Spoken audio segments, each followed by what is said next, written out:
मतलब इतने नंबर तक ऊपर वाले तो मतलब अपने आप में सेफ समझो, आप तैयारी कर सको।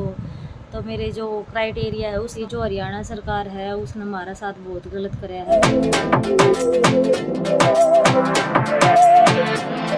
हेलो जी, राम राम जी सारे, तो स्वागत है आपका अपनी एक और नई वीडियो में। तो आज की वीडियो में कर दूँ स्टार्ट। तो सुबह के बज रहे हैं 9, बच्चे चले गए हैं स्कूल में, मेरा सारा काम पड़ा है और मैं नहा धो हो रही हूँ तैयार, क्योंकि पाठ पूजा में लेट हो जाए फिर जाता है, इस वजह से जल्दी नहाना पड़ा है।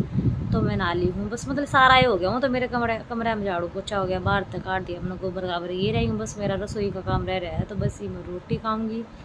तो बस रोटी खा कर फिर रसोई का काम रह जाएगा, फिर उसके बाद सारा काम हो जाएगा। मैंने बनाई है भिंडी की सब्जी और साथ में रोटी है और मिर्च, मतलब रोटियाँ एक साथ, मतलब मिर्च लूँ मैं, मिर्च ना लूँ मैं ऐसा तो हो ही नहीं सकता। तो रोटियाँ एक साथ मैंने मिर्च ज़रूर चाहिए और साथ में लस्सी। तो जी दोपहर के बज रहे हैं, दोपहर के नहीं सुबह के बज रहे हैं 10:30 और मैंने सारा काम कर लिया है। बस रोटी भी खा ली थी, बर्तन भी धो दिए थे, सारा काम मेरा हो गया है। तो आज हमारा पानी भी जल्दी आ गया था, क्योंकि आज लाइट घनी देर तक रही थी ना ज़्यादा, फिर आज सुबह ही जल्दी पानी आ गया। नहीं तो 12 बजे लाइट आया करती, 12 बजे पानी आता, फिर उसके बाद मतलब पौना घंटा तो लागे जाया करता ऊपर टंकी में भरना। तो मतलब सो भी नहीं सका थे। तो आज मैं आराम से सो भी सकूँ, लेकिन मेरी पूरी नींद कंप्लीट हो रही है, क्योंकि बस हो गई कंप्लीट। कल मैं 2 घंटे सोई थी दिन में, तो उस वजह से मेरी सारी नींद कंप्लीट हो गई है। तो बस आज मैंने क्या करना, आज मैं सिर्फ वीडियो बनानी है और छुट्टा की एक आधी वीडियो बनाऊंगी। उस चैनल में भी सब्सक्राइब कर लो। चैनल का नाम बता दूँ, फैशन विद अनीता जांगड़ा के नाम से चैनल है, तो उड़े भी जाकर मतलब चैनल सब्सक्राइब कर लो। और सारे प्यारे प्यारे जितने भी सूट से रिलेटेड वीडियो हैं, तो वो सारी चीज़ आपने देखने मिलेगी। और ये रक्षाबंधन आने वाला हो रहा है, तो मतलब कम प्राइस में आपको बहुत अच्छी क्वालिटी दी जाएगी, वैरायटी दी जाएगी। तो सारे जने चैनल सब्सक्राइब कर लो और वेट करते रहे। अगर कद नए सूट आऊँगी तो मैं ये लेकर आऊँगी 22-23 तारीख दौरा लेकर आऊँगी रक्षाबंधन का जो भी सामान है, क्योंकि फिर बाद में तो सारा सामान लूट पिट जाएगा, बाद में फिर ऐसा कुछ खास नहीं आएगा। तो मतलब वो क्या करना है, ऊपर की मलाई तो उतरे जाएगी सारी, तो वो चीज़ हो जाएगी। तो पहले लेकर आना पड़ेगा। मैंने 22-23 तारीख दौरे जाऊँगी मैं। और ईशाना के पापा तो कहते तू 20 तारीख ने लिया, तो नौकर 15 लिया, वहाँ 15 तो जा जूली। बोला ठीक है, तो 22-23 तारीख दौड़ लिया ये। तो मैं 25 ना सोच रही थी वैसे मैं, फिर मैं खाना पहले ही जाने में फ़ायदा है, क्योंकि सारा सामान पहले ही होगा। तो बस सब कुछ नहीं, ये अपना बस वीडियो की एडिटिंग करनी है और ये व्लॉग बनाकर इसकी एडिटिंग करके शाम ने गिर दूँगी मैं 4 बजे। बच्चा का गाल रखा हमने झूला, तो बच्चे आवेंगे और झूलेंगे। मतलब मेरा भी जी कर रहा है, पर मैंने डर लगा कदे मैं पड़ जाऊँ, तो मैंने पिंग पे झूलती आने लगा अगर डर। तो ये बालका का झूला तो कुसुत्ता झूला बना रखा है, इसके पापा ने गाल दिया था बच्चा का झूला,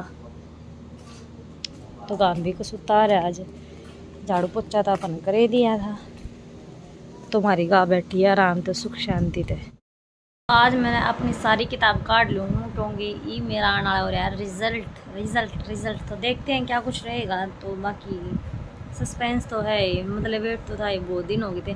पहले तो उन्हें इतना जल्दबाजी में पेपर ले लिया था और रिज़ल्ट में इतनी देर मैंने कही थी ना, कोर्ट में फैसला चल रहा है, तो कोर्ट में फैसला आ गया। कोर्ट का फैसला क्या है कि जो बीएड वाले थे वो डीएड वाले बाहर कर दिए हैं। तो ये सिर्फ मारा दबदबा होगा पीआरटी वाला का, डीएड वाला का, जेबीटी वाला का।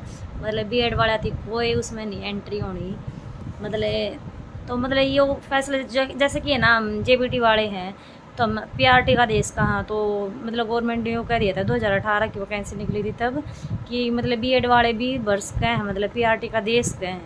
वैसे तो उनका 6ठी से लेकर 8वीं तक का हुआ कर, बाकी फिर उनका भी कह देते भाई हम देश को। तो ये कल फिर दोबारा वही हो गया था, तो ज़्यादा मतलब वैकेंसी भी ज़्यादा थी, तो फिर कट ऑफ भी ज़्यादा जा सका थी। तो जाते ही मतलब ऐसे कह रखा था फॉर्म भरवाने तो पहला कि भाई जो भी होगा गवर्नमेंट के अकॉर्डिंग होगा, जो सुप्रीम कोर्ट का आदेश होगा उसके अकॉर्डिंग सब चलेगा। तो उन्हें रिस्क लिया, मतलब फॉर्म भर का है कि पीआरटी का, तो उन्हें अपनी उसकी तैयारी ना करके पीआरटी का भरा फार्म और रिस्क ले लिया था। तो उसका रिजल्ट ही आ गया। मैं बताऊँ थी आपने कि मेरा रिज़ल्ट क्यों नहीं आ रहा है, इस वजह से लेट हो रहा है, कोर्ट में फैसला चल रहा है। तो फाइनली उसका रिज़ल्ट आ गया। रिज़ल्ट क्या है कि हम सिर्फ जो जेबीटी की है, जो पीआरटी की वैकेंसी थी उसमें सिर्फ डीएड वाले, जेबीटी वाले वो कर सकें, एलिजिबल है। बीएड वाले उससे बाहर कर दिए हैं। तो बस ये रिज़ल्ट आने की देरी है, ट्रांसफ़र भी हो रही है, सारी चीज़ हो रही है। बस ये बहुत जल्दी रिज़ल्ट आने वाला है। इसकी मतलब जो भी काम होगा बहुत जल्दी होगा। तो ये मैं थोड़ी सी किताब वगैरह ठा लूँ, थोड़ा सा पढ़ लूँ, थोड़ी सी अपनी प्रिपरेशन कर दूँ कि बरा भगवान की दया से मेरा नंबर आ भी जाए। तो बाकी देखो आ भी इसका है, कुछ नहीं कहा जा सकता, बाकी मैं श्योर नहीं हूँ। बाकी मेरा विश्वास सा लाग मनो होगी इसका तो कदे हासी ना उड़ा लियो कदे पछे ना और फिर तुम हासी उड़ाओ नो कहती ऐसा कुछ नहीं। बाकी मैंने देखो थोड़ा सा लाग मतलब उन्हें यूँ कही है मतलब इतने नंबर तक ऊपर वाले तो मतलब अपने आप में सेफ समझो आप तैयारी कर सको। तो मेरे जो क्राइटेरिया है उसमें मतलब अब है मेरे नंबर मतलब मैंने लग गया कि हो उसका है मतलब कुछ हद तक लग गया है। तो कुछ हद तक लग गया तो मैं तैयारी करना अपनी स्टार्ट कर दूँ इंटरव्यू की। तो इंटरव्यू की नहीं कहते थे हम पे पहले राज्य जो इंटरव्यू आ गया बाकी मैं थोड़ी सी तैयारी कर दी हूँ। ये कुछ खास मतलब ये कुछ नहीं दे रहा है। मैं थारती सारी चीज़ बताऊँगी मेरा रिजल्ट आओगा तो होया है या ना होया मैं हर चीज़ बताऊँगी आपने। लेकिन मैं अपनी प्रिपरेशन कर दूँ क्योंकि बैच टेट का एग्ज़ाम भी होगा तो साथ साथ उसकी भी तैयारी हो जाएगी। तो फिर आज मैं सारी किताब खोल लूँ मैं नोट्स बना लूँ जो भी चीज़ है थोड़ी सी मतलब टीचिंग प्रैक्टिस कर लिया डेमो की तो सारी चीज़ें होंगी। तो आज काट लिया अपनी किताब।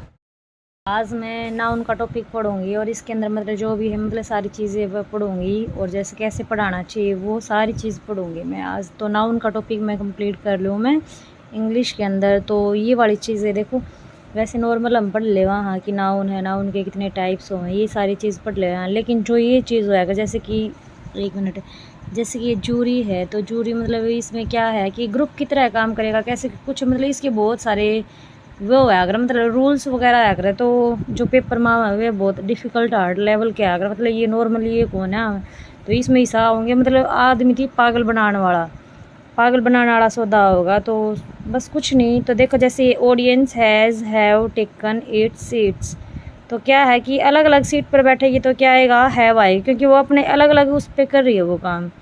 अगर ऑडियंस है ऑडियंस इज़ वेटिंग इज़ या आर आएगा waiting for the curtains to rise. क्या ऑडियंस एक पर्दे के उठने का वेट कर रही है क्या आएगा फिर ऑडियंस मतलब सारी ऑडियंस मिलके एक है ना वो तो ऑडियंस इज आएगा। लेकिन ये सब हैं ग्रुप के अंदर है ये तो वो सारी चीज़ करवाई है तो मतलब नुक हो गई भी सारी चीज़ पढ़ाओगी हमने पागल बनाओगी। तो आज आपने सारे में एक ज्ञान की बात बताऊंगी। ज्ञान की बात की है मतलब देखो ज़्यादा पढ़ा लिखा होना तो इसका मतलब ये नहीं है कि वो मतलब टीचर लागना ही लागना है। इसका मतलब ये नहीं कि ज़्यादा पढ़ा लिखा मतलब ऐसा बंदा है मतलब कम पढ़ा लिखा लेकिन वो बच्चा थी पढ़ा हुआ है इतने अच्छे तरीके से पढ़ा हुआ है कि वो बच्चा थी जो चीज़ सिखाना चाह रहा है तो वो बहुत अच्छे तरीके से सिखा सका है तो वो एक अच्छा टीचर माना जाएगा। ना कि जो बहुत ज़्यादा पढ़ा हो कभी बच्चा थी पढ़ाने की जो स्किल नहीं है उसके अंदर मतलब जो अच्छे तरीके से नहीं पढ़ा सका तो वो एक अच्छा टीचर नहीं माना जाएगा। तो ये मायने नहीं रखती भाई हमने बहुत ज़्यादा पढ़ा लिखा मतलब कोर्स देखो उसके लिए तो हमारा डिप्लोमा तो होना ही चाहिए। तो मतलब ये नहीं है कि ज़रूरी कि ज़्यादा वो ही होना चाहिए। तो मतलब हमें हमारे अंदर एक वह चीज़ होनी चाहिए कि हम बच्चा ने पढ़ा सका बच्चा का जो हम चीज़ पढ़ा रहे हैं वहाँ बच्चा का समझ में आ सके तो वह सबसे मेन ज़्यादा चीज़ इम्पोर्टेंट हो जाए। तो टीचर का थोड़ा सा मतलब बहुत ज़्यादा शौक था नहीं शौक है टीचर बनने का। तो बाकी देखो अपनी तैयारी तो फुल रहेगी मतलब ई पढ़ने लागूंगी मैं तो सारी चीज़ मतलब सही हो जाएंगी आगे खातर। तो एचटेट की परीक्षा भी होगी आगे तो उसका एग्ज़ाम होगा तो उसका खातर भी मतलब सही हो जाएगा। तो शायद नो का है होंगे कदम होंगे बेरा पोना 2-3 महीने में होंगे तो उसकी तैयारी पहले ही करनी पड़ा है। तो बस नो एक होती जो हरियाणा सरकार है उसने हमारा साथ बहुत गलत कराया है। हमारा साथ के सारे जितने भी टीचर्स हैं उनके साथ बहुत ज़्यादा गलत कराया क्योंकि 10 साल हो गए वैकेंसी आई तो मतलब जो हमारे तब बड़े हैं चलो हमारी तो एज है वे तो हम वर्ष कहाँ है लेकिन जो हमारे तब बड़े हैं जिनकी एज लिकड़ गई है तो वे मतलब क्या करेंगे मतलब इन जिन कोर्स कराया जिन टेस्ट क्लियर करे हैं तो वे सारे उनके नोए गए पानी में। तो हरियाणा सरकार ने बहुत गलत कराया टीचर्स के साथ मतलब कोई भी वैकेंसी नहीं काटी है कुछ भी नहीं है। तो कि 10 साल में मतलब कि कोई भी टीचर वो ही नहीं हुआ है मतलब रिटायर ही नहीं हुआ है। तो उनकी जो खाली पोस्ट है तो जब भी तो आजकल हम स्कूल में देखा जो गवर्नमेंट स्कूल हो हैं मतलब 2-2 क्लास इकट्ठी करना है। हालांकि 30 या 40 बच्चा के ऊपर एक टीचर होना चाहिए। तो मतलब टीचर पढ़ाना खातर छोटे बच्चा पता वैसे भी कम का रेशो होना चाहिए क्योंकि छोटे बच्चे इतने जल्दी से हैंडल नहीं हो पाते। तो फिर मतलब रिटायर ही नहीं हुआ होगा कि उनकी जगह खाली ही नहीं हुई होगी। तो पर सरकार बहुत गलत करने लग रही है हमारा खतरे हमारा गल है। तो मतलब कोई भी वैकेंसी नहीं काट रही है वैकेंसी अगर आ जाए ना तो माँ किस्म धुमा उठा देंगे कहते धुमा तो क्या उठा देंगे पर अपनी तैयारी पूरी उठावाएंगे क्योंकि जो सपना था हमने जो लिया था जिस चीज़ खातर हम पढ़े थे वह चीज़ अभी तक मतलब वैकेंसी नहीं आई है। तो हमने जब तक कोर्स कराया है तो यह चीज़ बहुत गलत है ना, सरकार बहुत गलत कर रही है बच्चा के साथ। तो काटना चाहिए ना, और सारी चीज़ें की काटने लग रही है, लेकिन टीचर की वैकेंसी मैंने अभी तक नहीं देखी है। KVS की और DSSB की ये सारी निकलने लग रही है, लेकिन हरियाणा में कोई वैकेंसी नहीं निकली है। आज का बस ये छोटा सा ये व्लॉग होगा, तो आज की वीडियो में आड़े कर दूँगी दी एंड। तो फिर मिलेंगे एक नेक्स्ट व्लॉग में। Bye bye and take care.